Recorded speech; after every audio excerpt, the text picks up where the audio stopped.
that a thumbs up, yes, go, or?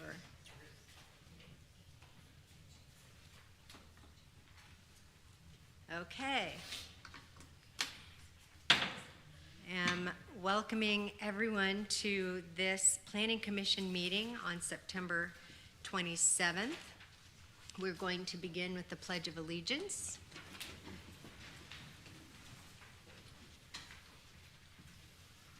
I pledge allegiance to the flag of the United States of America and to the republic for which it stands, one nation, under God, indivisible, with liberty and justice for all. Oh, man.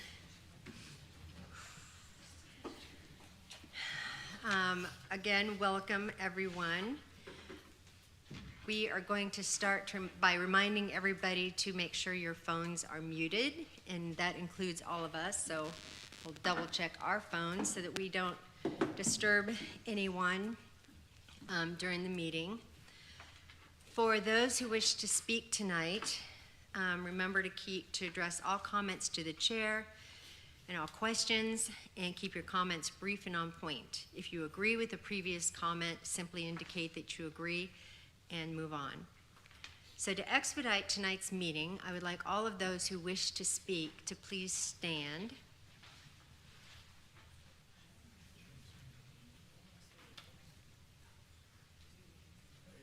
Anyone who would like to testify tonight, any applicant, anybody who would like to speak, please stand. Thank you. If you'll raise your right hand, do you solemnly swear to tell the whole truth before this commission? If so, say I do. Thank you. You may be seated. Okay, first thing on our agenda is the consent agenda. And I'll ask the commissioners to look at the minutes, if there's any changes, and then remind you that of the two cases that are on the consent agenda, if anybody would like to pull one and speak to it, we're free to do that. Otherwise, we can take a motion. Madam Chair, Yes. I make a motion that we approve the consent agenda. Is there a second? I second. Is there any discussion? We'll take a vote, please. Commissioner Ferguson, Yes. Commissioner Michelle, Yes. Commissioner Nesbitt, Yes. Commissioner Wiley, Yes. and Chair McLean.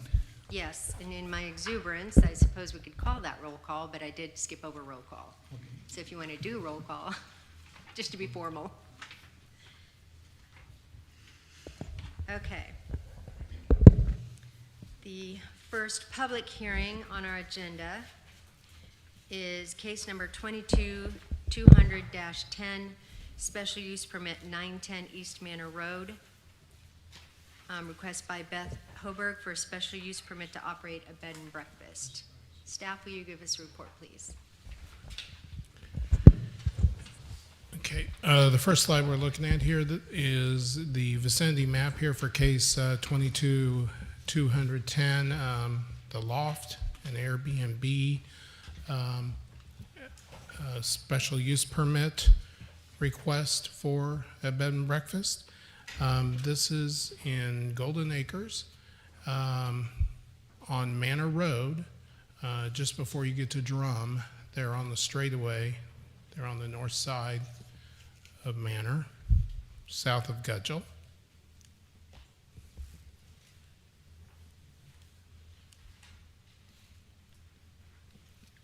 And can't seem to get the controller to operate.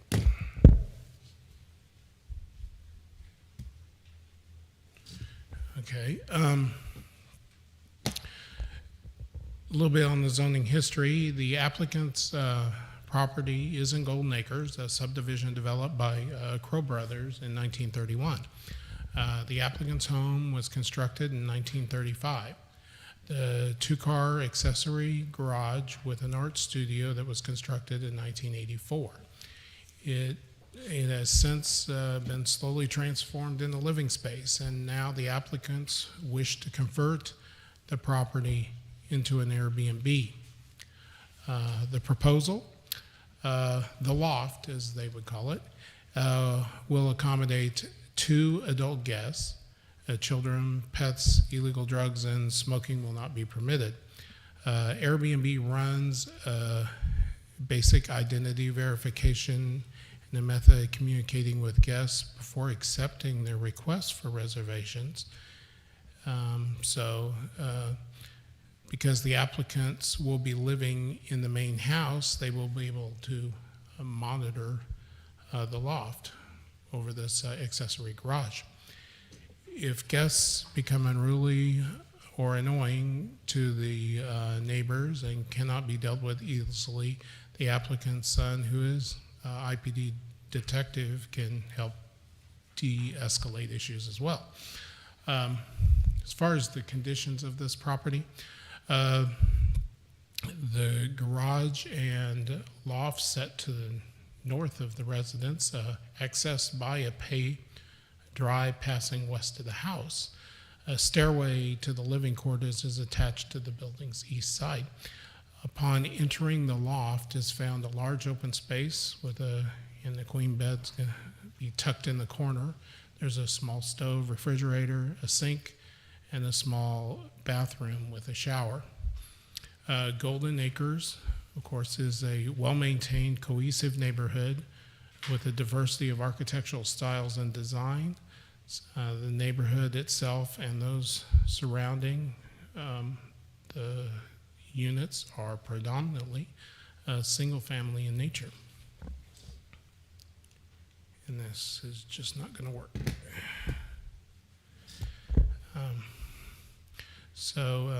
This application is consistent with the Independence for All strategic plan.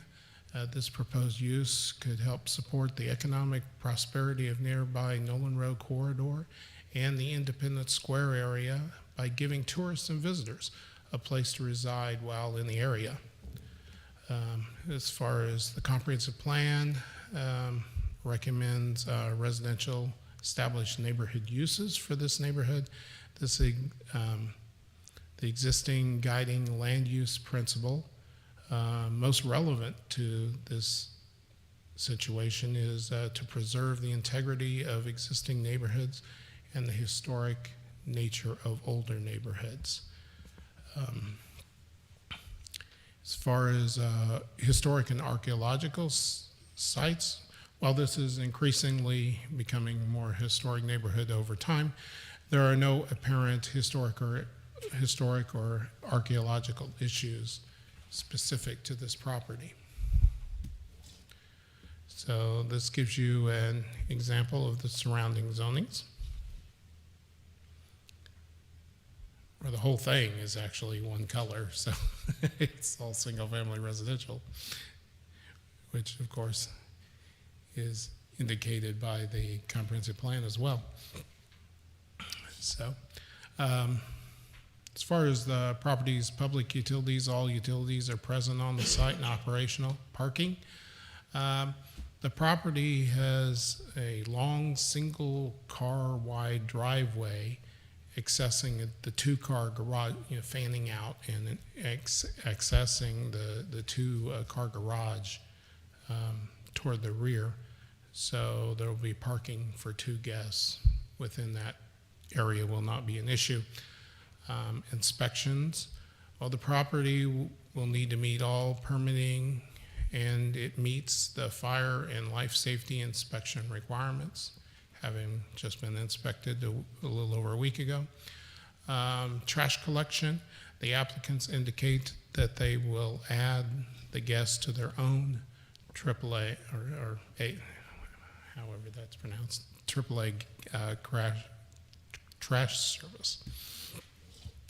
So this is a simple drawing of the lot with the house showing where the accessory building is, the stairs on the right are located, and how it relates to the house as far as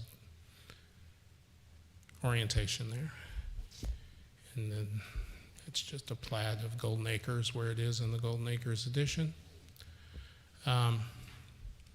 This gives you an idea of where nearby short-term rentals are, although this is not a short-term rental because they will not actually, because they live on the property, it could not be a short-term rental by our code and is a special use permit, the way we treat all other bed and breakfasts. It's relevant to see that it is distant from other short-term rentals are not located in the area. So here you get a better look at, so you can see those steps up on the right-hand side and the garage on the bottom and then the living space up above there. And this shows how it relates to the side of the house, the driveway, and then how it looks from the street, looking north into the property. This is looking east down the hill toward Drum. And then again toward Drum, the other side of the street. And this back up the hill on the northwest side. And then back up across the street on the southwest side. Staff recommends approval of this application with the following conditions. The bed and breakfast shall obtain a business license in accordance with all city code and comply with section 5.01 of 5.004 Article 1, Chapter 5 of the city code. The business license number shall be listed on all advertisements and on online platforms. Business must comply with all safety and other standards required by section 14.420 of the city code, and the B&B will be limited to only 2 guests at a time. Thank you. Will the applicant come forward and state your name and your address, please, for us?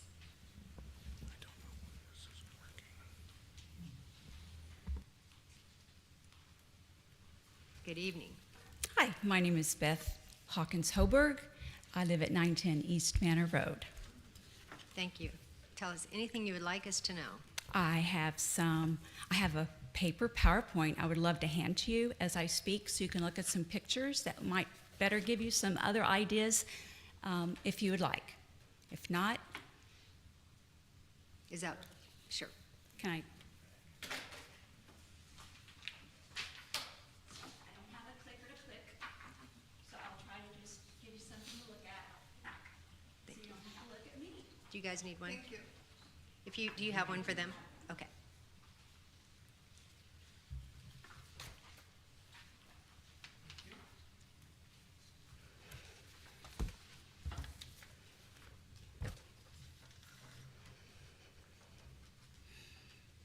In the next 9 or 10 minutes, I'd like to present some background, some history, a few little stories thrown in, some things that maybe have not been presented in the wonderful report given by Brian and staff, responses from neighbors, the logistics of how we would like to turn our home into a place for travelers to stay. I'm not Independence born, but raised since 2, attended Dalton School, Palmer Junior High School, Truman High School, degrees from UMKC and Leslie University. I retired in 2013 from Fort Osage School District, a wonderful career teaching children how to learn and working with parents and leaders, and I do miss that. If you look on slide 2, you can see that that's Manor Road, that's 910 Manor Road, our present home, and you already saw some great pictures of that. This is the 3rd home I've lived in. Since 1968, my parents bought the home next to Maynard Sand, whose wife was also a retired school teacher. My sister still lives in the home. My mother is 2 doors down, and my nephew lives across the street. So I have a long, wonderful history in this beautiful neighborhood and care a lot about it.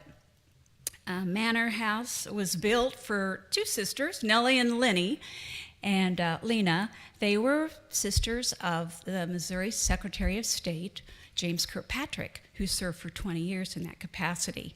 And you talk about archaeology, we're still finding little medicine bottles in the back corner that I'm sure they used when they burned their trash. So we've been using the space above the loft in all sorts of ways. And if you look at the next slide, slide 3, just some examples of how we currently use the loft. We use it with neighbors and our church groups, Chief Sundays, and grandkids overnight. So it's getting a lot of wonderful use. However, if you look on slide 4, most of the time the loft sits pretty empty, waiting for the next fun gathering. And our friends and family said, you know what? Why don't you Airbnb this place out? And I'm like, oh man, that just sounds like a lot of work. I'm not sure I want to do that. So my husband and I, Bob, who's here, when we travel, we use Airbnb, and we love staying in people's homes and hearing their stories and looking at how they've creatively moved their spaces to accommodate travelers. And so we really do enjoy that. We just got back from Florida, visited both coasts, and one of the Airbnbs is a glass artist, and she left a little blue sea glass turtle for us. And you know what? That just jazzes me up. And I'm like, oh, this is just wonderful. So we thought, you know what? I think that we could kind of like to try to do this. And so here we are. Our wonderful president of Golden Acres put an email blast out to all the residents in Golden Acres with my phone number, with any questions they might have, since the big sign went up in the yard and people are going, what's all this about? So I have not received any phone calls, but I did talk to each neighbor that connects our property, and I asked them, you know, what are some things that you would be concerned about that we need to consider? And so if you look on slide 5, it shows some of the things that were brought up. After explaining our plan and how we just, I'm retired, I don't want to work that hard.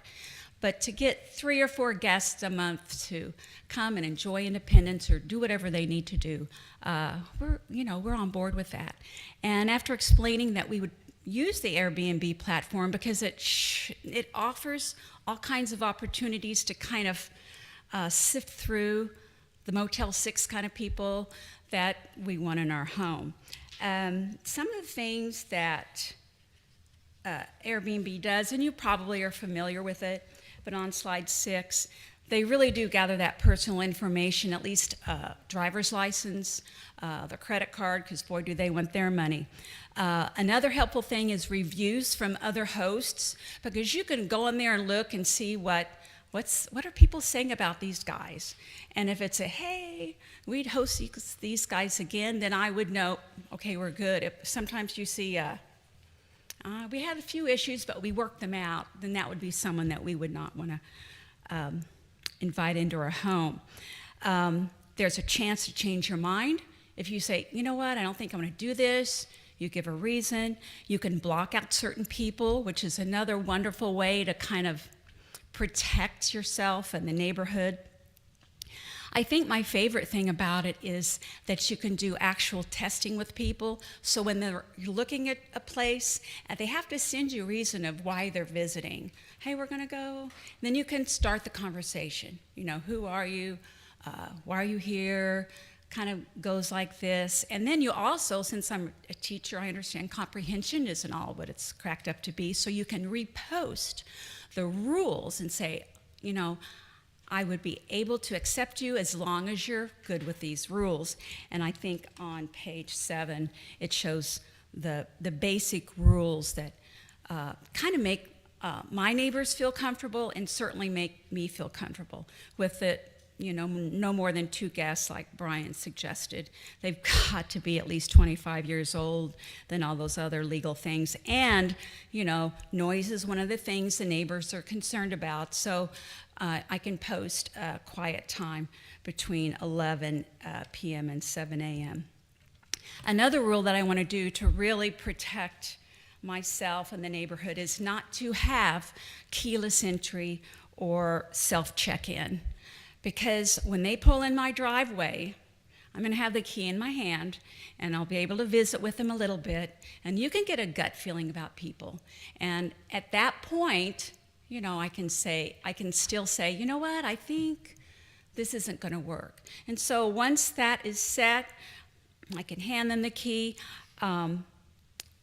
Our bedroom window is on the second floor, and I think it's on slide 8. Yes. Slide 8 shows the view of the loft from our bedroom. So I'll keep the shades open till they get the message, you know, we're right here, and then, of course, close for privacy.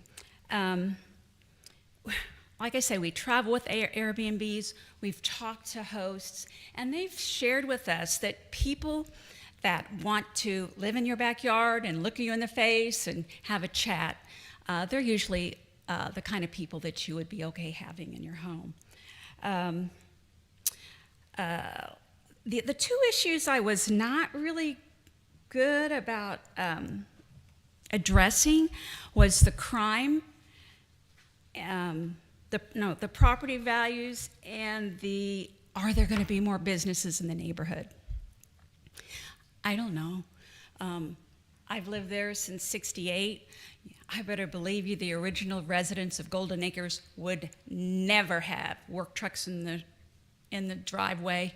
And of course, it's still a big deal to don't park in the street. If you park in the street, you'd think a nuclear bomb had been dropped. So things have progressed. So now we see the big trucks, and we see the trailers being pulled, and we see FedEx and UPS 30 times a day. And so is this little adventure of this going to promote more businesses? I don't know. I can't speak to that. You would probably know better than I. The other question was on property values. Will it change the property values? Again, there are so many factors with property values. I do know, having been a long life resident there, that there's some property near us, and the yard is a shambles. And in the 90s, that gentleman won the City of Independence Beautification Award, and now it's a mess. Up the street is another home that's been abandoned. Raccoons have moved in. It's been a shambles. However, things have changed hands, and that place is being changed for the better and could probably earn the City of Independence Beautification Award at some point. So I can't really address property values the way they may want me to. In conclusion, I just want to first thank Brian Harker and Stuart Borders. I didn't know what I was doing. I still don't kind of know what I'm doing. But they just took me by the hand, were very respectful, very kind. And I'm sure, thank you for rolling your eyes not in front of me, like, oh my gosh. So it's a big old hairy deal, this process. And I just really appreciate, you can do this. This is what you do next. Someone asked me once, how can you have strangers in your home? And I thought, I don't think we're created to be strangers. I think we're here to find a way, find some common ground so that we can kind of boost each other along as we go throughout the day. And I don't mean to sound like a Humphrey Bogart character, but in this world of ours where there's push and shove and right and wrong and pointing fingers, we just all need some place and a warm embrace. And Bob and I hope that our little loft Airbnb will kind of help that along. Thank you. Thank you very much. Do I wait for questions or do I sit down? You can wait for questions if you want. Does anybody have any questions of the applicant before we open it up? I have a question. Yes. So is this property already on Airbnb? Yes, we definitely wanted to test the waters because we were not going to go through all of this without trying it. Because it's a big old hairy deal, and I thought, you know what, we need to find out if this is really, if we want to put our heart into this, because it's a huge commitment. We've had about 15 people come and stay. We've learned a lot. And that's, you know, it's kind of like when you're 16, you don't start driving right away. You get to practice a little bit, and then you get your license. So we're very, very glad to have the opportunity to do that. And the thing with Airbnb, we were surprised about how easy it is to get on there. Because when we started, you know, hey, let's try this out and see, then all of a sudden it's like, oh, we're in. We thought there'd be confetti and, hey, yay, congratulations. And there was no place to say, now before you do this, you need to check with your city codes. So it was kind of a whirlwind, oh, and then in the fine print, you go, okay, we'll do that. So we stopped taking guests and got hold of the guys, and here we are. Thank you. Madam Chair, my only question is, it's going to be the parking issue. I see you got a one-lane in and two-car garage. Your guys' park cars in the garage, correct? Yes. Okay, where's the guest park that you can get in and out? They park right at the bottom of the steps, and it's where the driveway comes out this way. And it's rather tricky, and I get to do that. And then Bob and I, we on this side, so he'll park outside and I park inside, and the motorcycle's over So there. basically, you're thinking there's enough parking on that picture for a car to park there, but Yeah. nobody can probably get out that one-car garage, correct? Yeah. Yeah, Okay. And on your test, did you have any problems with the parking? on what? On your test that you had, did you have any problems with the parking? No. As far as, People want, I mean, you guys wanting to leave or something when they were still there or something? you know what? No, and we'd say, hey, no, not really. Okay, I mean, that's the biggest thing I see when people want to do this, is that if they go there, that means maybe you want to get out, or you need to go someplace in emergency, and they're blocking everything, but you only got a one-car Yeah, garage. no, we don't use that bay on the inside, except for the motorcycle and the lawnmower, and my car's inside and Bob's truck's outside. on the Okay, so right his side. truck's outside, okay. Yes. Okay. We don't like that, but we can do it 4 or 5 times a month. Okay, well, that's my biggest thing, is the parking. Parking is a big deal. It's a big deal, and sometimes they'll want to park in the street during the day. Like, well, okay, go ahead. Well, because I know the lanes over there in Drum Farm, they're not really quite wide enough for cars to park on the streets, that's just one thing. It is. In front of our house, there's kind of a little ditch, There is which ditches, makes it yes. really nice, because then people can't drive on our grass and kill it. Right. So, it's the parking issue for me. Yes. All right, thank you. Any other questions? All right, thank you. Thank you very much. Is there anyone here who would like to speak for this project? Come on up. Please state your name and your address. And you may have to lift the microphone up a little bit. Maybe so. Is Maybe that so. okay? How's that? There we go. Thank you for letting me speak. My name is Jeffrey Mitchell, and I am a resident of Golden Acres. And if you looked at your map on there, you can see my house is 601 Rankin. I do appreciate my fellow neighbors coming into the commission and applying for the permit. I currently live next door to an unlicensed Airbnb that has been this way for at least a month, probably 2. My house next door has had 3 owners since I've been there 6 years. So I do appreciate going through proper channels and doing the right thing. It's, in my experience, my street is a long curving street, and we had a party about 2 weekends ago that had 13 cars at the house. And clearly on Airbnb's website it says no parties, and that person didn't listen and didn't read, and there were 13 cars, and when I got home from work in the morning, there were no cars there. No one stayed all night. And not only that, but whoever stayed that night left a bad review, or a critical review for that homeowner. But that's my big concern, is the parking. But I think if the owner is willing to be there and be local, which my neighbor is not. My neighbor's an out-of-state owner. So, I think we have to just stay on. yeah, on point, right. Yeah. I don't have a problem with, with their setup, especially since they're living on site, and then the actual rental property is limited as far as people, but also limited as far as structure too. So that was just what I wanted to say. Great. Thank you. Mhm. Is there anyone else here who would like to speak for this project, this case? Is there anyone here who would like to speak against this case? Seeing none. Commissioners, do you have any more questions of the applicant before I close the public hearing or of staff? Okay, this portion is closed. Commissioners, any comments or thoughts, or I'd entertain a motion? I have a question. Regarding the parking, I know that we can't, on-street parking is legal, but the applicant can stipulate as part of their rules that on-street parking is not allowed. Is that something we can stipulate or just recommend?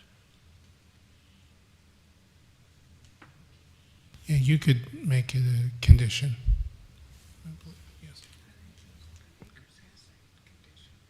They do have that, I think Golden Acres has that condition already, that there's no street parking. Is that part of the HOA? Is that right? I mean, no one follows it. Yeah. I think it's preferred. That's it. Nope. If we can, We can add that to this.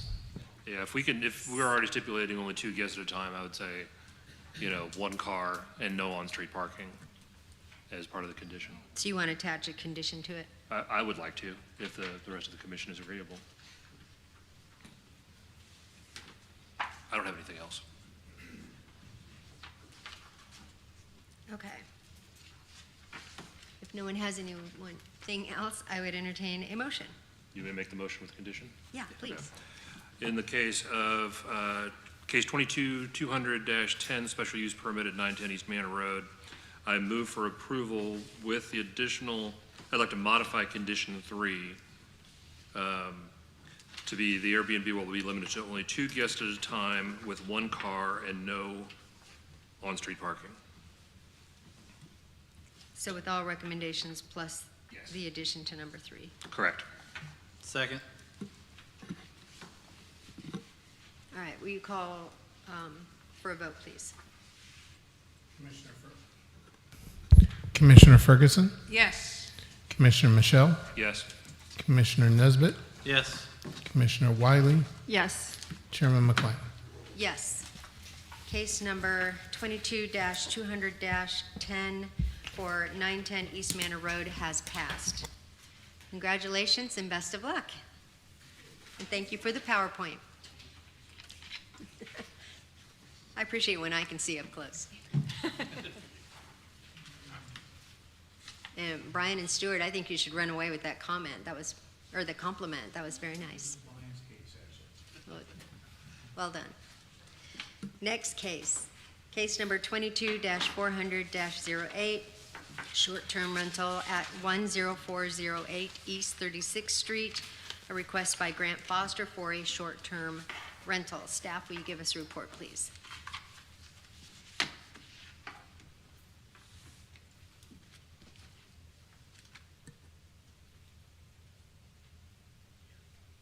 Okay, here we go. So the vicinity map here is for the Grant Foster short-term rental at a little, about a block or so east of Hardy, just north of the curve on Blue Ridge, not too far from the intersection of 35th and Blue Ridge.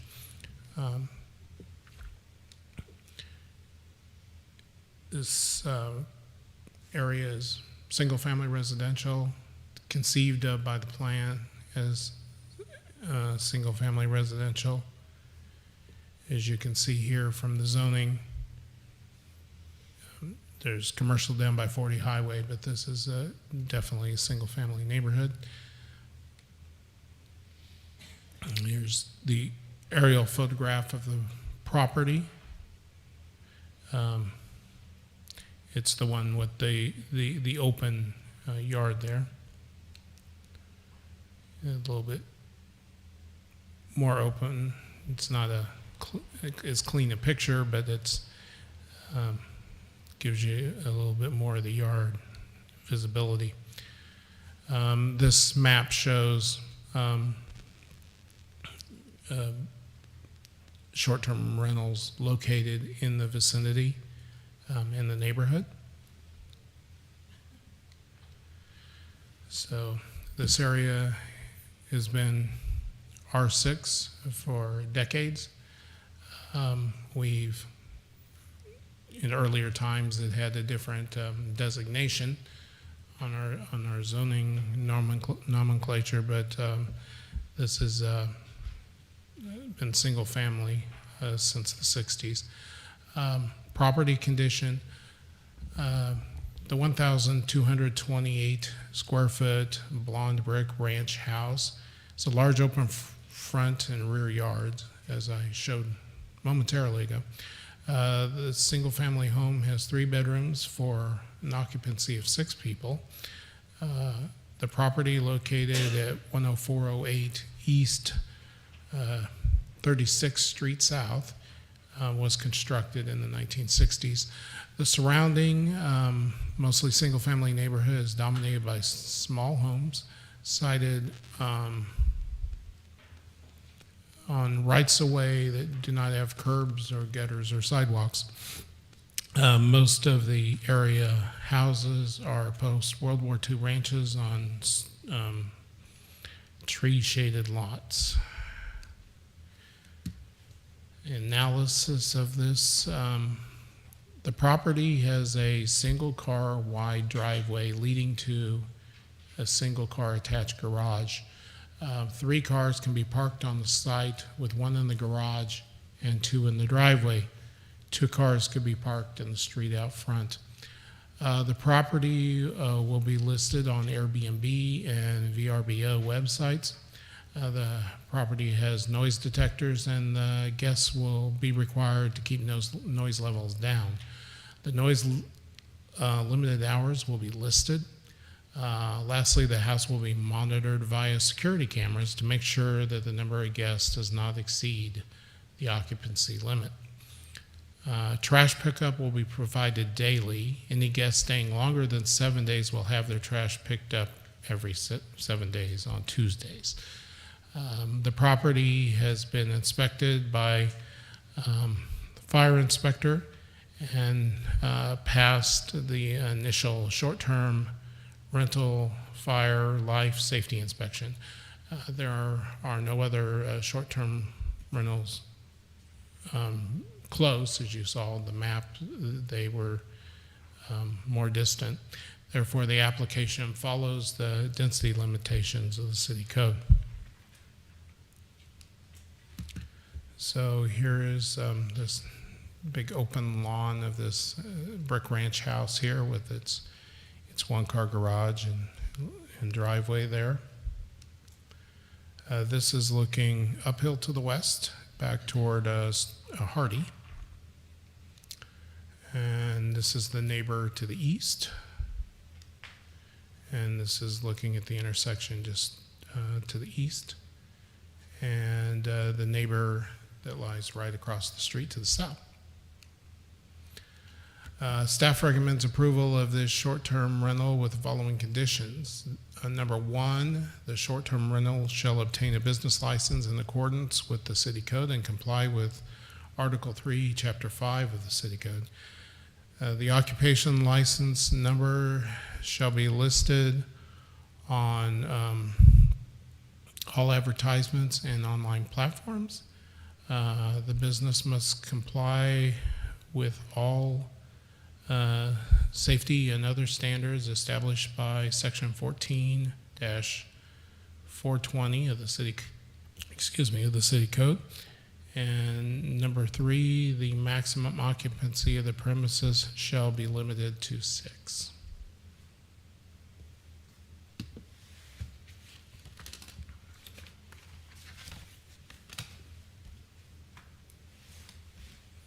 Yeah, oh, I'm sorry, that concludes my That maybe staff. you're still looking.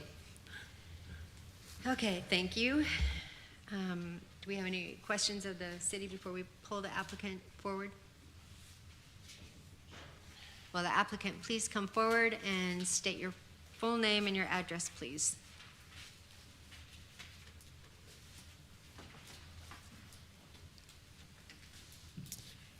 Hi, my name is Grant Foster. My address is 1425 Northeast Terra, Lee Summit, 64064. Thank you. Fill us in. Yeah, so initially this wasn't going to be an Airbnb. My mom and my dad had sold their house, and their plan was to move to Kansas City just because I kind of told them how much I enjoy the Kansas City area. Their plan was to move here, live here for about a year and a half while they were having a home built. Unfortunately, my dad passed away in that process, so that left me with the opportunity of, let's go the long-term rental route. I own a business. I work with a lot of people that do long-term rentals, and immediately I heard the horror stories they were going through, which left me in that whole, like, what do I do? We'd already made that home very beautiful. The older gentleman had kind of let it go in the process that was living there, and he had someone living in the basement, so it kind of was in this weird transition, and I didn't want, again, that long-term rental of someone living in a basement possibly and someone living upstairs. So we'd already started the process of fixing things, and in that process we made the home very beautiful, and the neighborhood is very amazing in that area, in my opinion. So we decided to go the Airbnb route just because we know that that'll help bring a lot to the community, that we know there's a lot of people that come in town, and actually going to events and things. We found that there was a lot of people, when we would go to those events, they would say, I'm here at an Airbnb, and I love Kansas City, and I love the barbecue. And so that's why we chose the Airbnb route. We tried to cover as many bases as we could. When it came to noises and things of that nature, I know we had the comment about the parking. We have actually changed kind of that structure being a 2-hour limit of people parking on the street, because again, we don't want to, it's not a small street, but we just don't want to bog people down in that. There's some areas in that area that I feel like have some people parked on the streets, and that kind of makes it an issue when I drive down those areas. But that's kind of mainly the noise thing too is a big thing for us, that we wanted to make sure that people knew that this was not owned by investors. This was owned by people that love the home, put their sweat equity into it. It'll go to my child as he grows up, and it'll be something that he hopefully manages and can do what he wants with as he gets older. So we've put in there that there's very strict stipulations. It's a $1,500 fine for parties and breaking the noise barrier, which is 79 decibels, which is the speed of a car going 35 miles an hour past your house. So if you're making that much noise inside the home and I get a notification, they're basically either no reimbursement and asked to leave immediately, or it's a $1,500 fine. The other reason we chose a VRBO is VRBO has a lot more restrictions and a lot more things that we can put on it than Airbnb. So we have been more adamant on wanting to go the VRBO route because they are in the host's favor more than the Airbnb route. So that's why Airbnb and VRBO are both the platforms we plan on using. But that's about it. That's all I got. Thank you. Any questions? I do. Yeah. Thank you for addressing I had a question about the parking. You live here, or you're close to, you're in close proximity? Yeah, it's 15 minutes max. Are you going to be in proximity to, are you going to be the one who's going to manage the property and I'll respond to manage. issues? Yeah, I'll manage all the property. My wife and I do all the cleaning, because that's one of the things that we really liked about the Airbnb idea was that immediately when someone leaves, we get to go in and see the facility right away, opposed to a long-term rental, the horror stories of someone being there for 6 months and whatnot. So yeah, we'll be managing it. We'll be cleaning it. So the only person that's doing anything else is the guy that cuts the grass, and that's about it. Okay. Have you spoken to the neighbors? I've spoken to some of the neighbors. Yeah, I've spoken to Wes. He's directly across. Spoke to another neighbor about it. I had some neighbors ask about, hey, can my son or whatever rent it long term? And in that process, told them, no, we're going to go the short term rental route to hopefully keep the neighborhood, quality there, and not have a long term rental be in there that possibly could run down the property. Okay. Will neighbors have an open line of communication to you should there be issues? Yeah, the neighbor directly across the street, Wes, he's called me multiple occasions if there's something that is an issue or whatnot, and so they all have, he has my number. He's usually the one that calls me, so, yeah. All right, that's all I had. Thank you. You said you had cameras. I mean, are the cameras on the outside so you can see what's going on? Yeah, the cameras are stationed on the outside is what they're designed for, the outside backyard. They're back there for all entrance points. And then there's one camera that's in the basement. We don't allow the basement to be accessed at all because we found that more square footage, when we talked to Airbnb owners, started having more bodies laying in there, and all of a sudden now you've got parties and stuff going on. So the basement is actually locked, and there's a camera down there, and the guests are informed that the outside is monitored, not to be tampered with, and things of that nature. So there's 2 up front, including the doorbell, and then there's 1 in the back, and then there's 1 in the no zone area, is what we tell people for our basement. Okay, good. Thank you. Yeah. All right, if there's no other questions, you can go ahead and have a seat. Thank you, ma'am. Thank you. Is there anyone here who would like to speak for this case? Is there anyone here who would like to speak against this case? If you'll state your name and your address, please, sir. Yeah, my name is Wes Epperson. I live at 3600 Poplar Avenue, and I'm the homeowner directly across the street from 10408 East 36th. On the street Poplar that I live on, we currently have 5 rentals, 2 vacant homes, and 8 homeowners. And I own one of the rentals on that block next door to my home. I bought it, it was in bad condition. I've done a lot of work to it, but I live right next door to where my rental is. Southwest Independence, where we live, we have many troubled properties in our area. We have a lot of rental properties. We have a lot of blighted homes, blighted property. We have began a homeowners, we don't have a homeowners association, but we became so concerned about the condition of Blue Ridge Boulevard and a property owner out of town that we had here that had there that was using Blue Ridge Boulevard and Blue Ridge Cutoff as a dumping ground for construction material. So we got fed up with it. We started a neighborhood group called the Southwest Independence Improvements Committee. We've been meeting every month for 6 months. We've had as many as almost 100 people there. We've had the mayor, council people, council candidates, and we're quite concerned about our area. I'm not here necessarily, I guess you can only speak for or against. I guess I'm not totally one way or the other. I just want to express our concerns that this property not become another troubled property. And I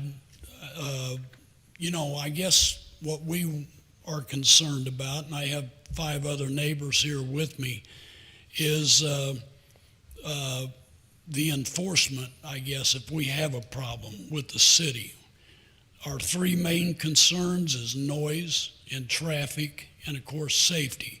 We have several kids that live on Poplar Street, and they're in the street a lot. We are concerned about people that come from out of town that don't know our neighborhood, and we certainly don't want to have a problem there.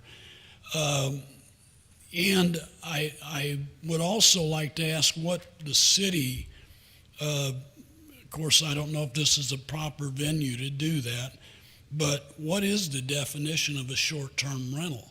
Is it 5 days, 7 days, 30 days, 3 months? I mean, we'd like to have that answered. It's one thing to have people come in for a weekend for a Chiefs game, a Royals game, or music or a barbecue contest in Kansas City. We all know we have a lot of things here that people, come to town for. And so we'd like to know what that short-term rental means. It's one thing to have those folks come to town for a weekend. It'd be another thing for a construction crew to come here and rent it for 3 or 4 months. and park trucks and trailers on the street. That's another thing we're concerned about.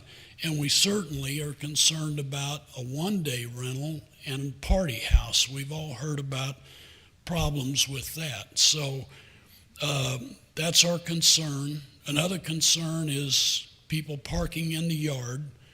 That needs to be made clear that you park in the driveway, or I think the stipulation is 2 cars in the street. We don't want people parking in the yard.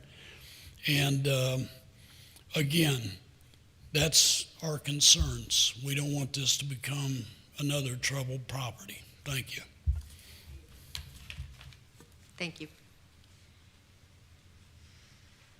Is there anyone else here who would like to speak against this case?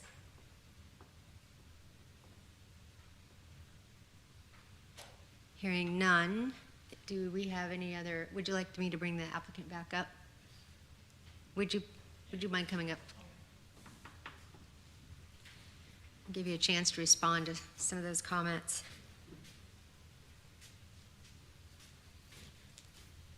Yeah, I think Wes brings up a lot of good points, and just from my stance, I would say that is why we didn't go the long-term rental route, because when you do go down some of those areas, a lot of those areas that I've seen, and as you can see in the map, there's not a lot of short-term rentals in the area.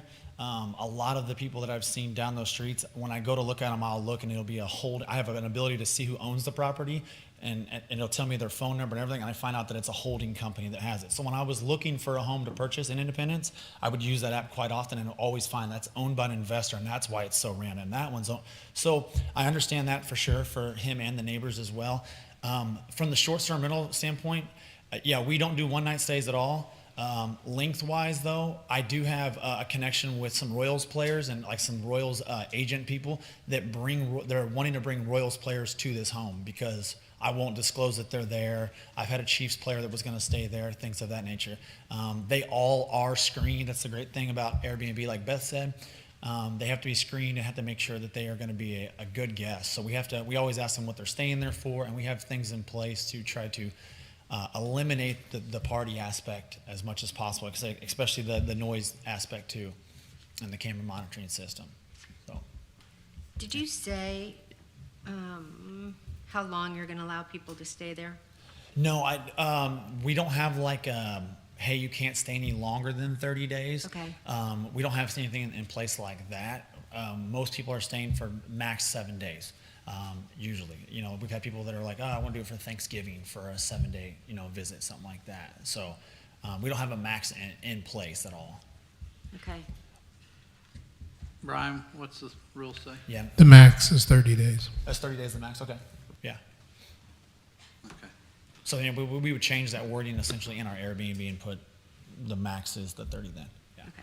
And you stated before that the neighbors have your number if things get out of hand, if people are parking in the yard. Yeah, if they have issues, they can immediately reach out to you. Yes. Wes mainly he's kind of the spokesperson a little bit for the neighborhood, so he's got my information, but I'd be more than happy to take it.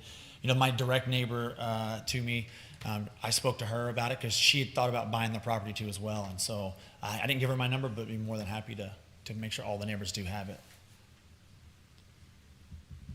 On the parking, Yes.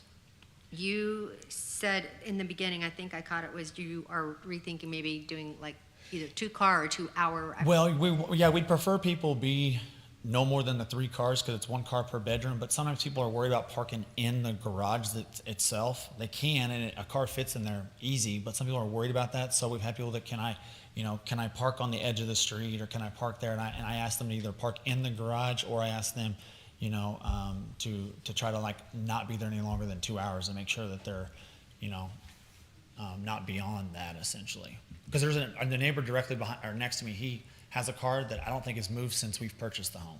It's stuck there and I have never seen it move, but it's gravel, but I think it's gravel because his car's set there as long as it has, and it's never moved. And there's several cars down one of the other streets that has multiple cars on the sidewalk. So, that's kind of why we put the 2 hours up, because we don't want to repeat that process.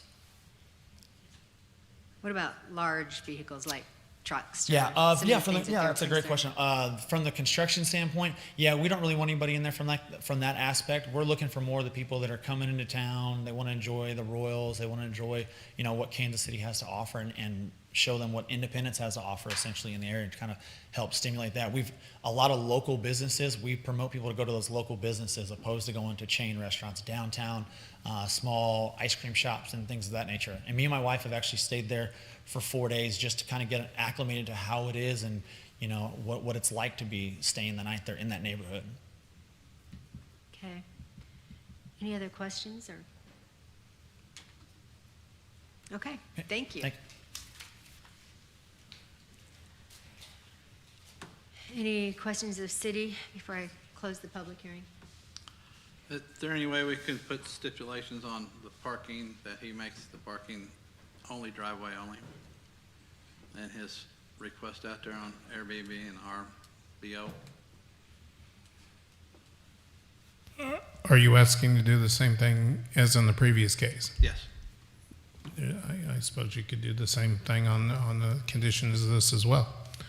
That's what. Yeah, you can place any conditions you want on it to address any of your concerns. Okay. I'd like to have that added on there. Okay. Similarly, I mean, it's the parking on the sidewalk or on the grass. I know that's a municipal ordinance issue. That's not allowed. I don't know that we need to stipulate that, but I would point out to concerned neighbors that see that condition in their neighborhood that the city app does allow you to put in complaints and try to rectify those situations if it's a chronic issue. But that's really the only other concern Well, I'd just I have. like to have it added on to his, that he puts out there advertising, On the recommendations? yes, on their recommendations. I would agree to that as well.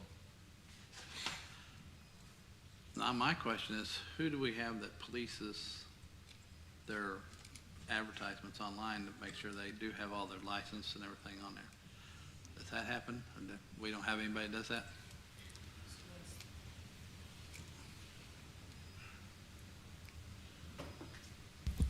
Well, we have a business licensing division. I'm not sure that they check that, but we can request that they do that. Check all the short-term rentals that come through for approval, that they get on and check that themselves. So that would be something that you guys would do, or do we have to make a recommendation? Well, like I said, we have a business licensing division in community development. Okay, oh, okay.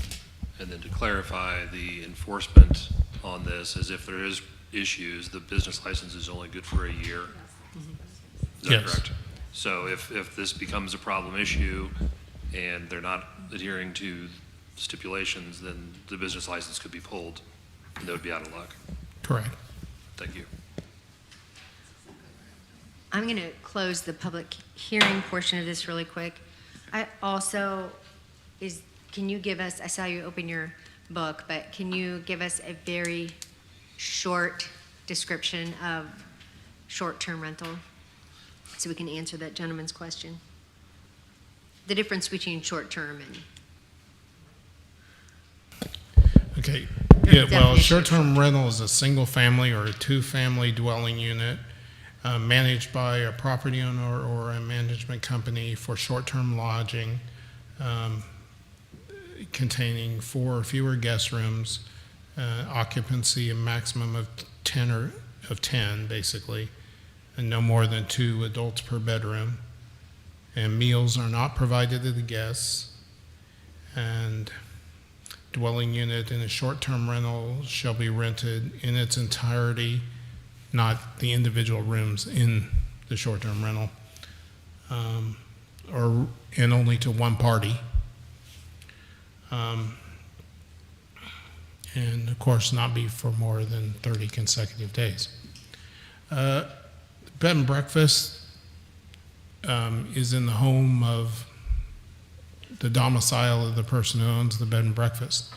And of course, it's a special use permit process that we just had in the previous case. And generally, meals might be provided, sometimes they're not. But it's, again, it's for no longer than 30 consecutive days. thank you. helps refresh our memories. Okay, if there's not any other discussion or concerns or questions, I would entertain a motion. Madam Chair, Yes. I make a motion that we approve case 22-400-08, short-term rental at 10408 East 36th Street South with the conditions, which was also added, that no on-street parking be added to their advertisement. Is there a better way to word that, or? I mean, I would prefer that you just make it no on-street parking, No, not, sure. not Okay. the add it to their advertisement Okay. part. Yep. Okay. Okay. Is there a second? Second. And we're ready for a vote. Commissioner Ferguson, Yes. Commissioner Michelle, Yes. Commissioner Nesbitt, Yes. Commissioner Wiley, Yes. and Chairman McLean. Yes. Case number 22-400-08, short-term rental at 10408 East 36th Street South has passed. Thank you. Congratulations. And best of luck. Okay, next case is case 22-400-09, short-term rental at 1430 South Maywood Avenue, a request by April Preston for a short-term rental. Ready for staff report. Okay. This case here, 22-400-09, April Preston's short-term rental. As you can see from the vicinity map, this is a property about a block north of Winter Road, not far from Hardy, near Maywood Avenue, west of the Inglewood area there. See from the comprehensive plan, it's a area of our residential urban use. And of course, the surrounding zonings R12, which will explain the situation for this particular property, which is a duplex in a duplex neighborhood. Mixture of single family and duplexes within this community or within this neighborhood. And there it is on the corner lot. And shows the footprint there. So you can see there are some existing ones a little farther to the east, one a little bit closer, not too far off Northern. The other three are way west of Sterling there, back toward the square.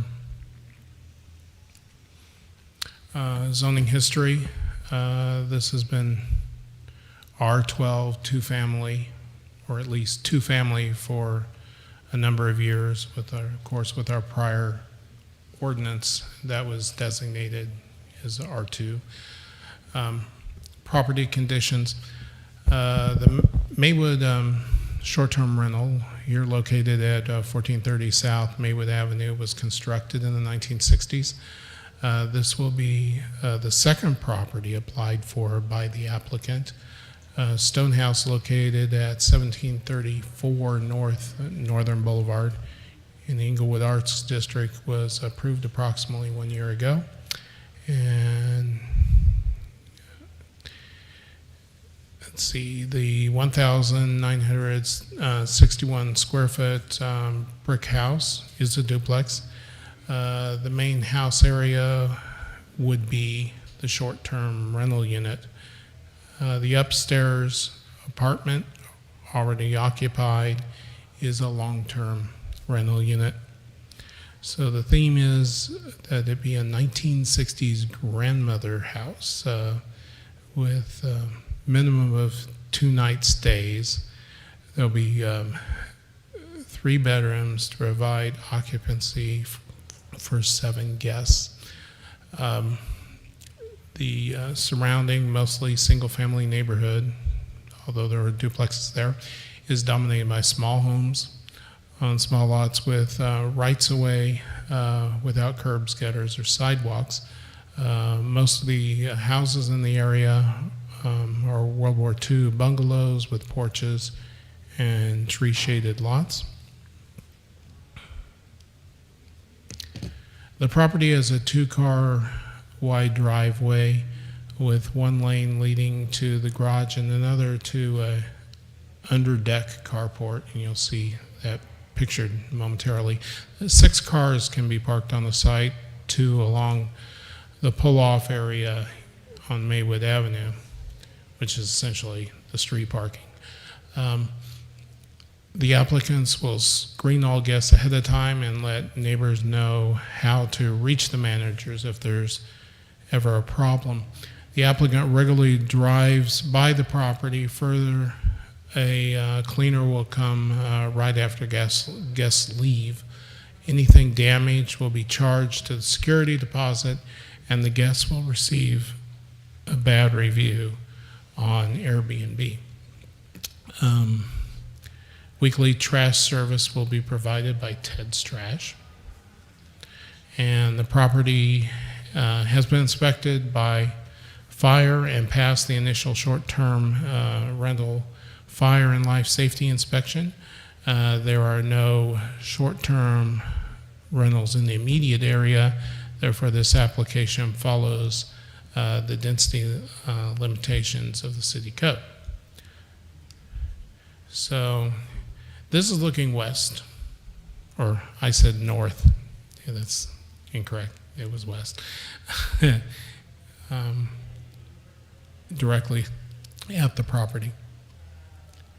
And then this is north, standing to the east of the property, looking up Maywood. And then looking down south from just east of the property. And looking west, just south of the property where the driveway comes out there on the south.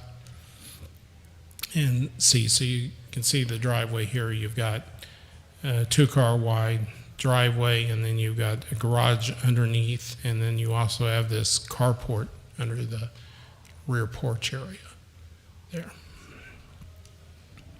And then this is just another angle showing that back door to get up into that upstairs apartment. Okay. And this is looking east, just southwest of the property. Staff recommends approval of this short-term rental with the following conditions. The short-term rental shall obtain a business license in accordance with the city code and comply with Article 3, Chapter 5 of the city code. The occupation license number shall be listed on all advertisements and online platforms. The business must comply with all safety and other standards established by Section 14.420 of the city code. And 3, the maximum occupancy of the premises will be 7 persons. And 4, the applicant needs to become a licensed landlord for the long-term rental unit. So. Thank you. Would the applicant come forward, please, and state your name and your address?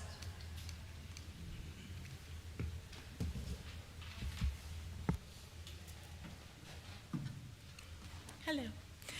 April Preston. Okay. Okay. Is this better? Yes. April Preston.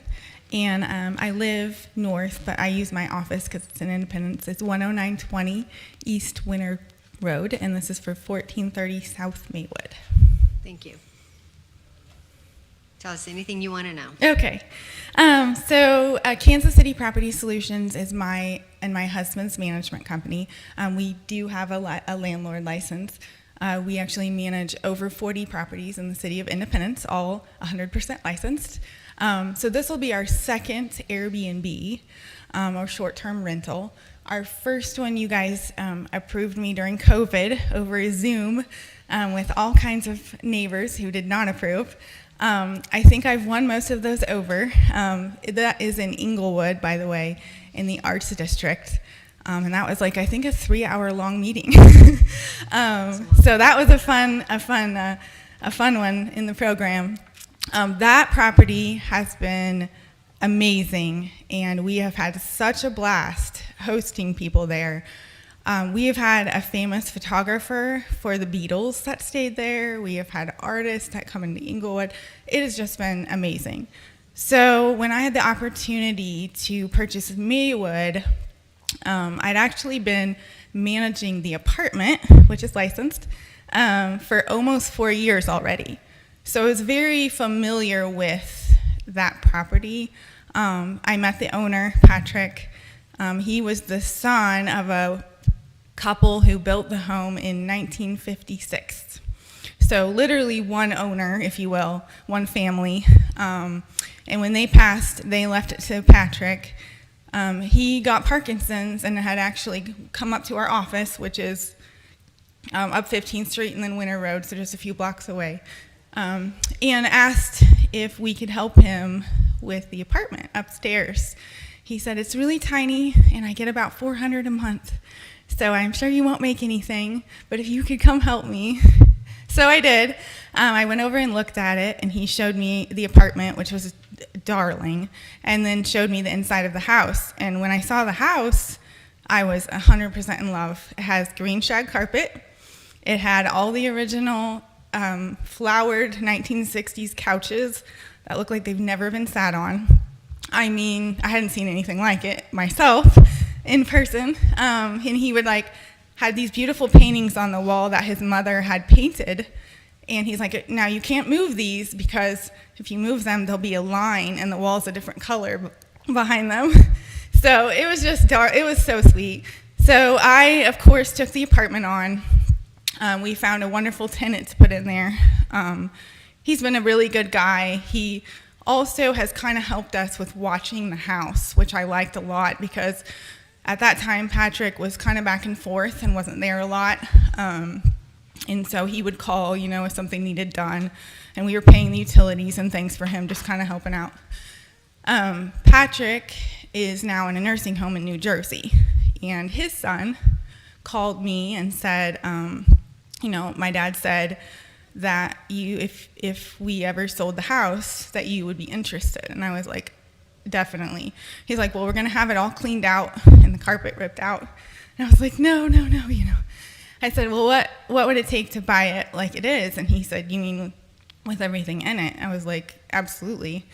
So we worked out a deal, and part of that was I needed to clean out the house, which was full of everything from 1958 until now. So that took us about 4 months to do and sort through. We did several garage sales, a lot of donations, and pretty much whittled it down to everything that I felt like was going to create I'm calling it a 1960s experience, where people can come in and say, oh, I remember this. I remember visiting grandma's and seeing this, or I remember sitting on a sofa that looks just like this. Or we have the star clock, that everybody had. So just fun things like that I left just enough, I hope, but not enough where things might get broken or, I did leave a lot of teacups. So if those get broken, we have replacements. I think she had over 100 teacups. So anyway, my idea was just to kind of create a little sister property to Stonehouse in Inglewood. We are booked there almost constantly. We have just, it's done better than even I would have predicted. We average about 120 a night there. We're thinking about the same for Maywood, and that's kind of one of the things I know that the others didn't bring up that I think helps with the less desirable tenants is the price. So yes, if you rent for $45 a night, everybody's going to stay there. But if you're at 120 plus a night, and I know on the weekends, we can get up to 200 a night on a lot of properties for, like you said, Chiefs games and things like that. I think that's a big thing that helps differentiate between short-term rentals and regular rentals, in my opinion. So we also use both platforms. We use Airbnb and VRBO, and then our minimum is a 2-night stay. And on this one, I honestly see it being more like older crowd. There's no stairs. Once you get just the 2 little ones, and then you can have the whole main floor, and the laundry's also on the main floor. And there's 2 queen beds on the main floor. And then upstairs is a little kids' room with the matching twin beds. So older people could have the whole main floor and not have to get around up and downstairs, and have, for little ladies or a girls' weekend or just something like that is kind of who I see us catering to more on this property. Our other one's just a 2-bedroom, so we just get a lot of couples that come. And then we get a lot of wedding honeymooners because of Vivalor being right there. So it'll be our overflow for that, as well as just a fun experience. And the kids of Patrick, he's my age, and then he has 2 littles, which would be the great-grandchildren of the house. They're planning to come and stay for 2 weeks next summer. So that'll be really cool to see what they think of it. So It's very cool. yeah. Anyone have any questions? Madam Chair, I do. Yeah. Okay, we've been hearing a lot of these new short-term rentals have the noise thing in them. Are you guys planning on putting any of that in or not?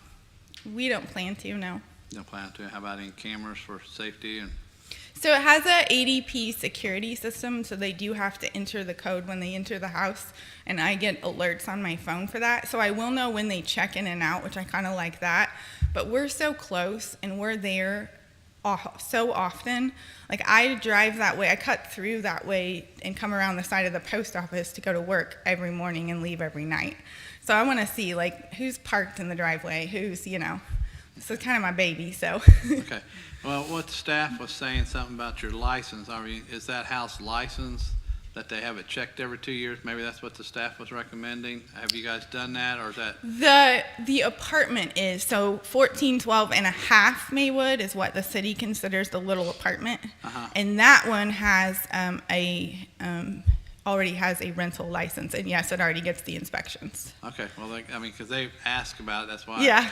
I just want to make sure. Yeah, but we'll get it on the main house. Okay, too. well, Yeah. yeah, you'll have to. Yeah. My only thing is going to be the parking. I'm going to say the same things like the last one, no on-street parking. And I don't know where you get 7 people at. I don't know where that comes from. Well, I've, similarly to your question, the letter, the report says 7, and then if you go farther back to the letter that they provided, it says 7 on one page, and on the back it says 6, including children. Mm-hmm. Oh, okay. There's So- 6 beds. There's 6 available beds. So if you had a 7th, they would have to sleep on the couch. I can't see that happening, as pretty as it is. Well, I just because I saw 7 on the application. That's why I'm sitting there going, wait a minute, where do we get 7 people at? So that's why I was Totally. questioning that. Okay. I see what you mean. I've got a question about the parking. It mentioned there's a pull-off area, so is that a paved pull-off? So it's gravelled, and it was like that when we got it. So the sidewalk, there's probably a 10-foot section between the sidewalk and the road, and that's always been a pull-off gravelled parking area for that house. So it's the one where if you pull there, you have direct access in the front door without going up any stairs or anything. And then we've got that garage that has the, You passed it. Pass it up. yeah. Yeah, there you go. Well, go again. There you go. There you go. So the garage, so you have a 4-car parking lot there. Right. But we are recommending that people pull on the garage side and leave the other side open for the tenant upstairs, because he's typically parks on that far left side in the front. And then that pull-off area is next to that large oak tree in the front. So it's right on the, and the house next to us has the exact same one, so. So if the visitors use the what I'll call paved pull-off area, they won't be impeding the street traffic. Oh, no, it's So, pretty good size. Butch, I would say no street parking except in the designated pull-off area. Well, then I'm gonna have to go back to the city, because don't they have to have asphalt on there if they're gonna do a off the street, no gravel? Is that not true in the UDO codes?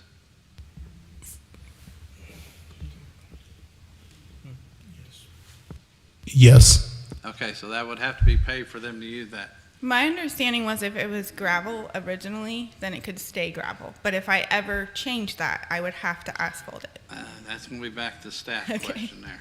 Because I did ask that question. And Butch, I would also say, I've been into this section enough because I've had neighbors that try to park on their lawn. Uh-huh. Oh. And the UDO says specifically, you can only park on, paved or gravel surfaces. Okay, paid or gravel. So I would also look for a clarification from the city Staff on that. staff. Because I remember we had a question about one of them and one of our other ones, and they had gravel, and they said it had to be paved, and that's why we had to turn it down. They didn't want to do that. Yeah, if they're going to use it, they have to pave it. Okay. So as a clarification, the gravel driveway is not for the renter, it would be for the Airbnb, okay. Because it's in the front of the house, yeah. So it needs to be paved if they want to use it, correct? Yeah, it would For need any to be- parking. For any parking? Yeah, We're talking about the pull-off area on Maywood. Yes. that's correct.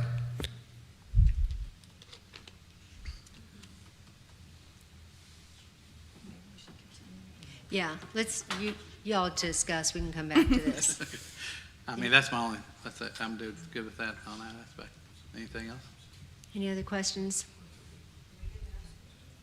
Thank you. Sure we'll have you back up. Is there anyone here who would like to speak for this case? Is there anyone here who would like to speak against this case? Come on up, please state your name and your address, please. Thank you. My name is Lee. My last name is Phillips, and I live at 1423 South Maywood. I'm basically across the street from the front door of this place. We oppose, as a neighborhood, this short-term rental application. Excuse me. And we know that there's currently a long-term renter upstairs. We would be pleased if that would remain the case in the lower half as well, at the least. We are single-family housing mostly, and as you mentioned, the little duplexes, long-term neighborhood. We have spent the last 10 years trying to remedy the high streetwalker and drug traffic, that streetwalker people and drug traffic thing that has been going on in our neighborhood, including before this property was taken over, including the renters, excuse me, that were prior to that in that upstairs apartment. We had a long time getting them out of there. We're concerned because our property values will decline. We're concerned about the fact that there is a registered sex offender right next door to this home, and a second registered sex offender on the Cattywampus corner at 1501. When I saw that there was a gentleman and two children visiting, they had their family visiting, they've already been putting people in there, and they had their windows wide open for the sex offender across the street, which I have their information here, to view whatever he wanted to view. I think that's very scary. There are also no sidewalks, parking issue you guys just dealt with. The challenge that I personally have is that part of this parking that they're wanting to use, if there's a lot of visitors in the front section of that, they either turn around and they park on this part, which is not my street, but they park where I cannot get out of my own driveway. Have had that happen once or twice since this started. Also, the bus stop for all of our children and all of our grandchildren is right there, twice a day, times 3 pickups, 3 drop-offs. That is a huge concern. And we have done a neighborhood protest, and I'm hoping that we have made our quota to send this back to City Council for a little bit more discussion. And I would like to know, please, oh, by the way, no one ever said a word really, no flyers, no friendly anything to our neighborhood. It was just plopped down, and then we see the public notice. So we weren't too thrilled when we heard that everybody else got pleasant little notices from their friends that were trying to do this, and we just get this. We also would like to know, what is the basement being used for in that home? And how is that allocated? That was the questions that we have. We oppose this and hope that we have enough for a protest. Thank you. Thank you. Madam Chair, can I ask her a question? Yeah. Yes. Yes, sir. Come back up here.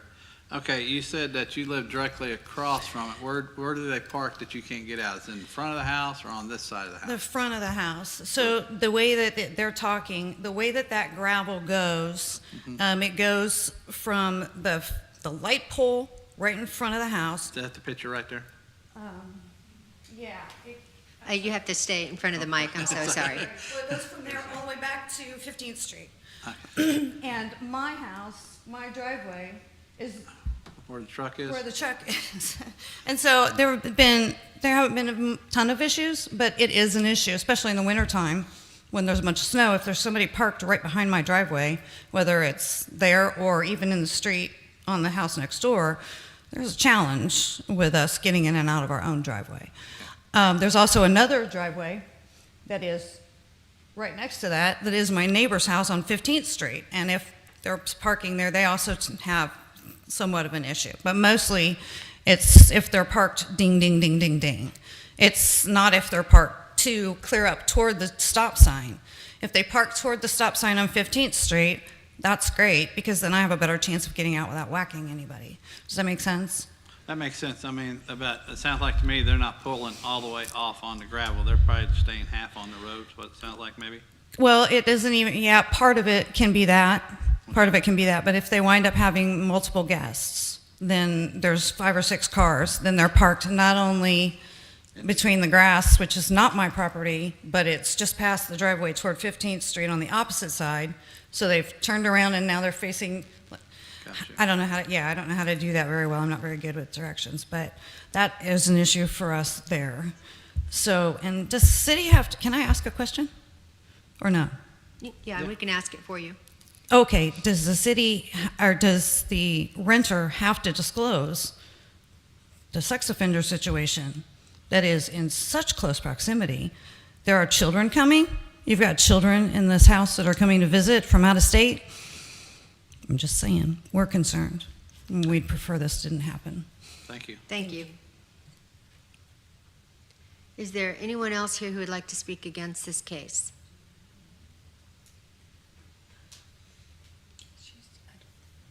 Have you been sworn in? I can swear you in. Have you been sworn in? No. Raise your right hand. Do you swear to tell this commission the whole truth? Please say yes. Yes. Thank you. Didn't mean to tell you what to say. My name is Cynthia Green. I live at 1508 South Maywood Avenue. And like she said, that we didn't get any kind of notice about this, and to even talk with the person that was interested in doing this and letting them know kind of what our concerns were. I have lived there for 10 years. My husband and I had sit up on the front porch many nights, all night long, trying to take care of the streetwalkers, discouraging them from walking and doing their drugs, screaming and hollering at night, busting out our car windows, busting out of our windows in our homes. And working with the city police, working with the city themselves and codes. Thank God for them. They helped us a lot. But they told us we had to continue to keep calling. So we did. And we worked passionately with everyone that could help us, even with our elderly neighbors that were being taken advantage by these streetwalkers and by these bridge people, because one tells the other and 100 comes. And that's what we had problems with. Gunfire constantly. We had murders constantly. Behind me, just recently had more things going on. We have gunshots going on still that we're having to call in. But slowly but surely, it's coming along, and it's becoming a nicer neighborhood. The houses are getting rehabbed. They're getting sold, preferably to families, but evidently to renters. But we don't have a problem calling police on our renters. And so we are a very old neighborhood, and we take pride in it. and we want our neighbors also to take pride in it. And it has been very long and slow coming. I put a driveway in 2 years ago. I had to meet new city codes.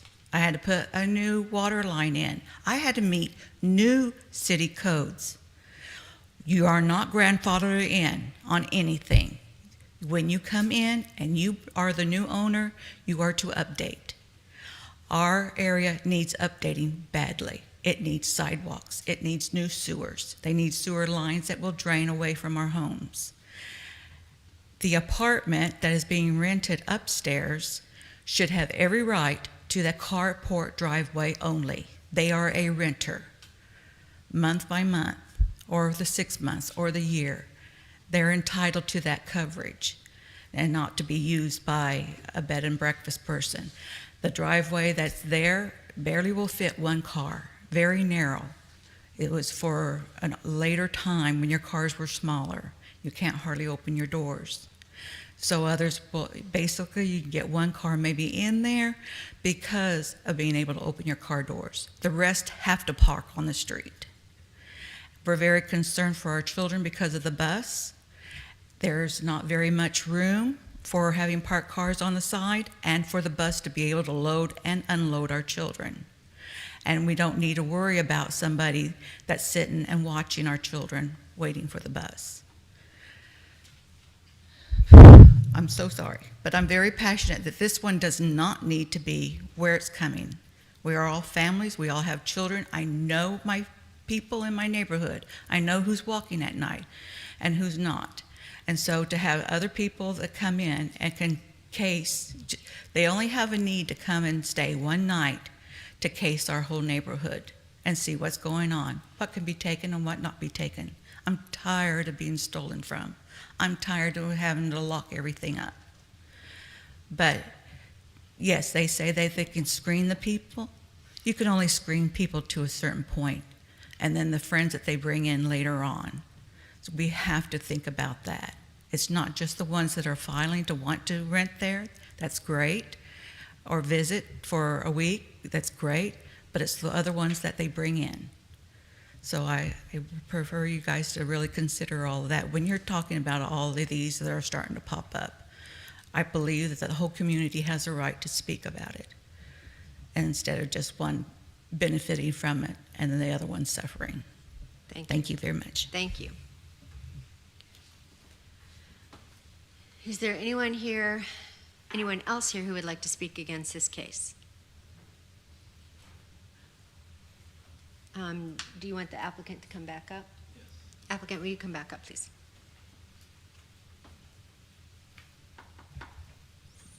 Go ahead. Oh, I was just going to give you the opportunity to rebut anything that they had. Oh, I thought you had a That's question, it. sorry. Oh, I probably do. Let's start there, though. Sure. I know that the city sent out letters to everybody, and they had my personal cell phone on them because I got quite a few phone calls. So I did talk to several neighbors. I'm so sorry I didn't get to talk to you guys. I know at the garage sale, we had a lot of people come over to neighbors and kind of like what's going on and, you know, where's everything going. And we actually gave a lot of stuff to neighbors that came over. So I'm very glad that neighbors like this are in the neighborhood. That's exactly the type of neighborhood that we look for to put something like this in, because they're helping us watch the property, we're helping them, and I'm not for sure if you guys stay at Airbnbs. I stay at Airbnbs almost exclusively because, for one, I like to do my homework. I like to see what other people are doing. But the type of people that stay in Airbnbs are typically from out of town. We do not allow locals, and if we do, they're highly vetted, because usually if somebody local tries to stay at one of our Airbnbs, something's going on. So these people are from out of state mostly. They're traveling through, they're coming to a Royals game, they're here for something. So it's a very different crowd. I definitely don't want those people to be in danger of any kind, of course. Actually Maywood was broken into while I was renovating it. They got into a side window.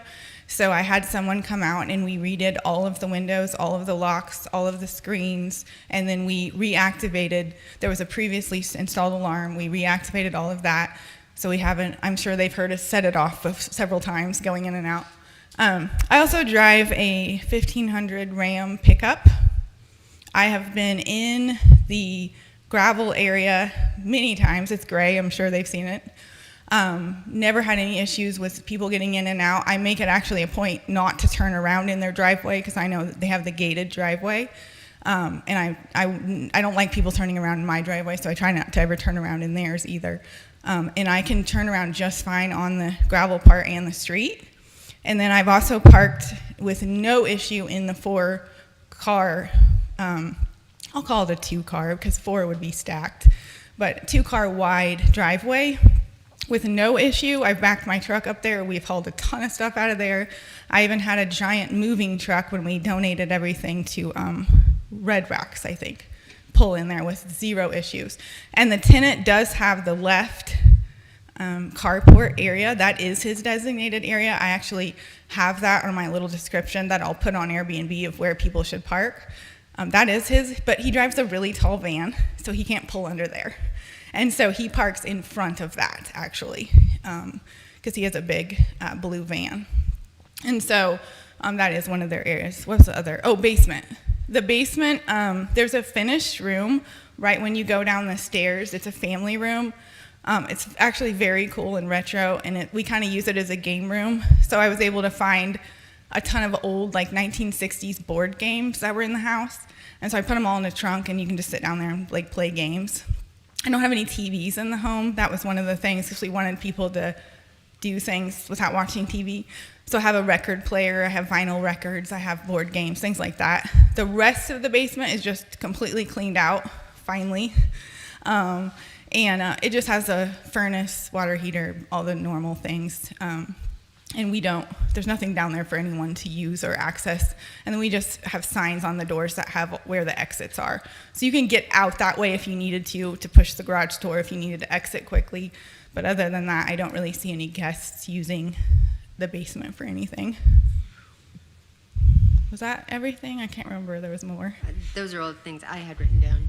Yeah, is the basement, the unfinished basement portion, is it closed off from that finished room? It is. It's got locking doors on it. So can you leave that area locked and not accessible, or is it required to go through there from an emergency egress standpoint? I don't think the fire department, when they came and inspected it, they said I had to leave it unlocked, but I did put one of those exit signs on it, so if they needed to go out the garage, so it's not locked to get out the garage. Now you can't get in through the garage because you have to have the push button on the inside. It's one of the old garages that you'd have to have a key, to do it. So the garage is not a parking area? Just to Not clarify. inside the garage, no. So the garage is your second exit? Is that my missing? It would be the third. The third exit, Because we okay. have the back door where you could go out. Okay. At the basement level? It's on the kitchen level. It's in the main level of the house, and there's the set of stairs in the back. Yep. Oh, I know one more thing. I almost forgot. So whenever we purchase a property, after we do some of the renovations of it, I have an appraisal done so that we can know where we're at, and usually we'll refinance the house with that. So that is all based on my predictions of the income and then just the value of the home. And I can tell you with 100%, it actually raised the value of the home. And the one on Stonehouse on Northern, just down the way, it raised the value of the home to the extent where now that some of the neighbors have sold, and they've actually come to me and said, hey, they used yours to appraise ours, and now ours is worth more. So you don't have to worry about it lowering as far as monetary value. It actually raises the value because the home is so well kept. And unlike next door to our house, which is renters, who we've had to call the city on 3 times and animal control once, ours is very watched. Ours is taken care of. Someone's in there constantly. It's not a leave it and forget it rental like the one next door that might be abandoned at this point. Okay, regarding the parking issue, it sounds like the city code does require it. If it's going to be used, it's got to be paved. Okay. Are you adverse to paving at least a portion of it that you can designate for parking? And I'm thinking coordinating wise, where's the bus going to stop for Right. the kids, those sorts of things, so that you know you're not impeding the bus stop. I understand, it sounds like the pull-off area should not impede the street traffic. Traffic would be free-flowing each direction. So as far as people pulling out of their garage, or out of their driveway, it's not like somebody's parking on the street, and, which I've dealt with. Me too. And had people, Not fun. I've actually had people hit a car that way.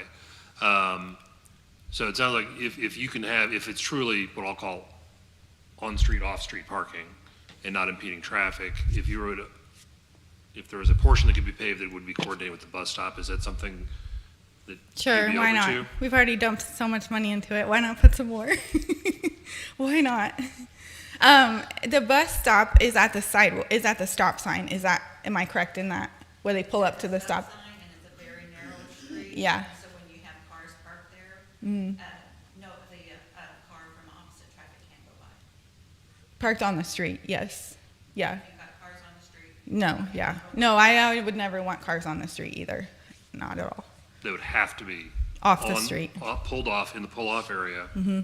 in the parking, Or in the designated driveway. parking area. Agree. I don't have any other questions. Madam Chair, I got a question. Yes. So you guys maintain the property on the outside versus the renter doing the mowing and stuff like that, is that correct? Yes.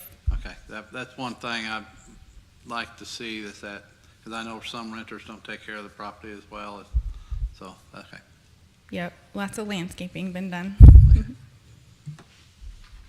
Are there any other questions? All right, I'm going to close the public portion of this hearing. Thank you. Are there any concerns, questions of the city, thoughts?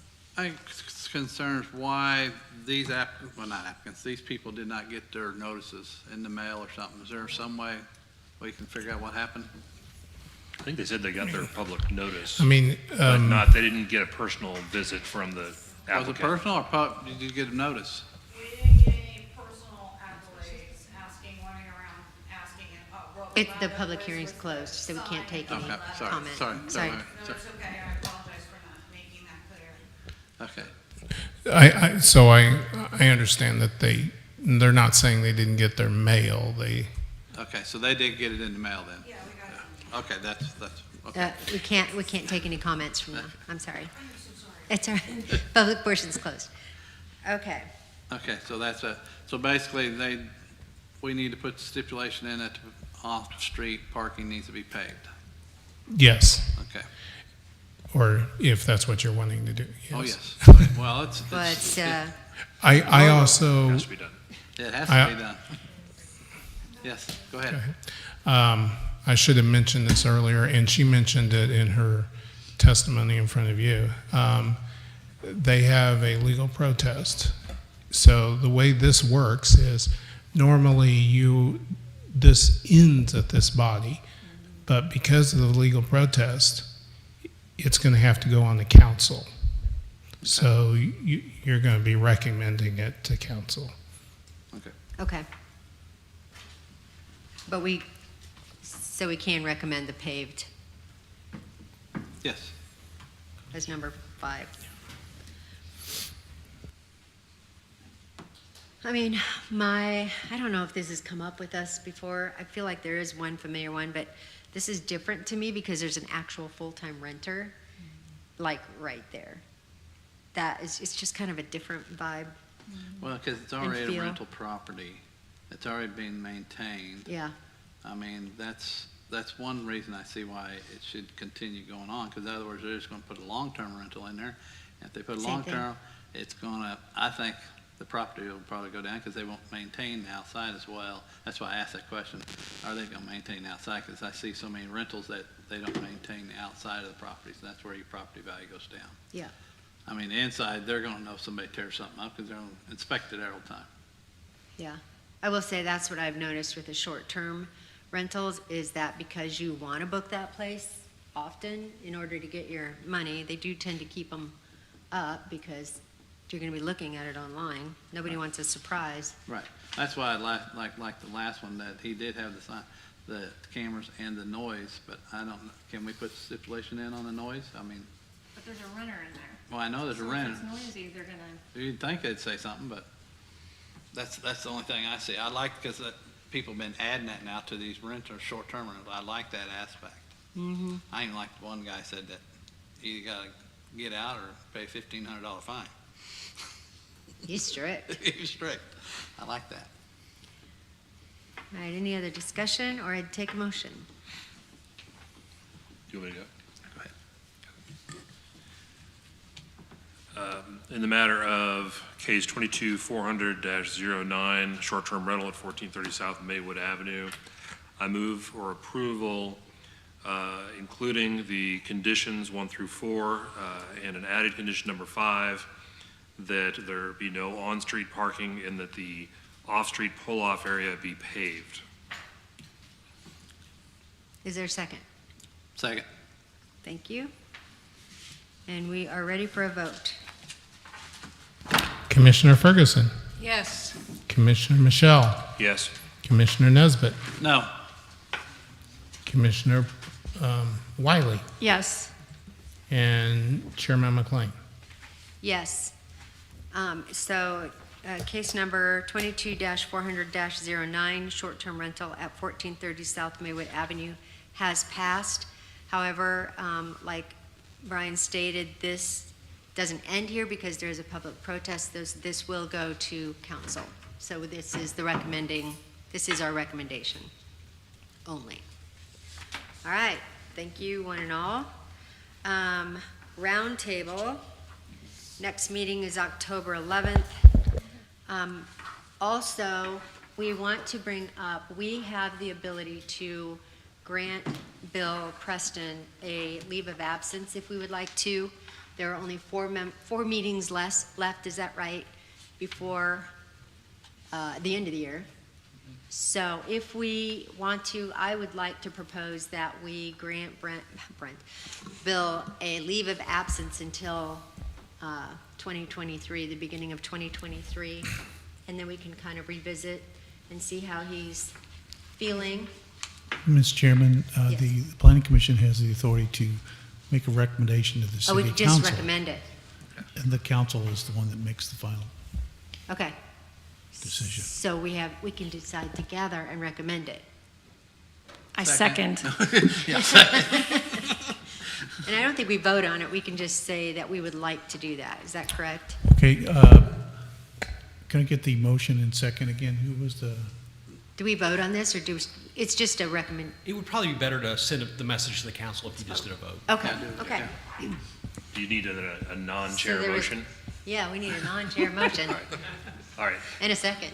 In the matter of Chair McLean's suggestion that we make a recommendation to City Council that a leave of absence be granted to Bill Preston until the end of 2022, I move for a vote. I second. Thank you. You may call a vote. Commissioner Ferguson, Yes. Commissioner Michelle, Yes.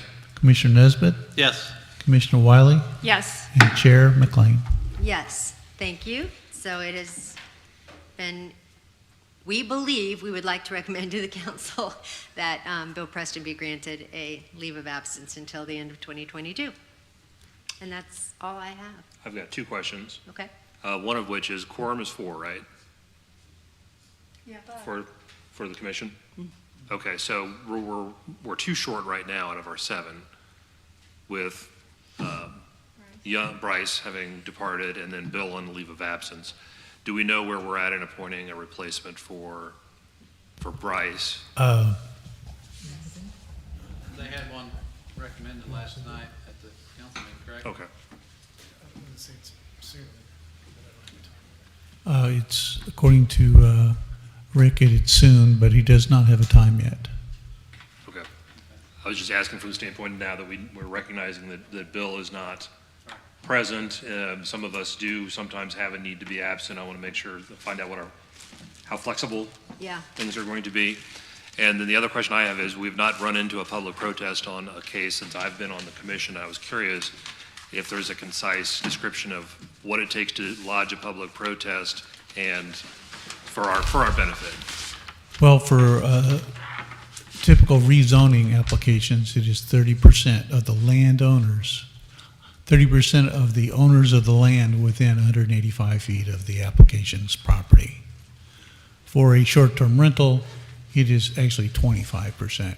That is a city requirement. The first is a state of Missouri requirement. That's why we send out notices to all property owners on 185 feet. So they're aware of it, and then they have the opportunity to submit a protest petition, and we have to verify all the names on the protest petition are owners of the property. In Missouri, it's all about property ownership. If they're just a tenant, it doesn't count. And if a land is split by that 185 feet, we only count the portion of the property that is within that circle or rectangle, whatever, not the entire area. And we take the right-of-ways out of that area, the streets, so that doesn't count one way or the other. Thank you. That's helpful. Thank you. Okay. If there's nothing else, we are adjourned at 7:53.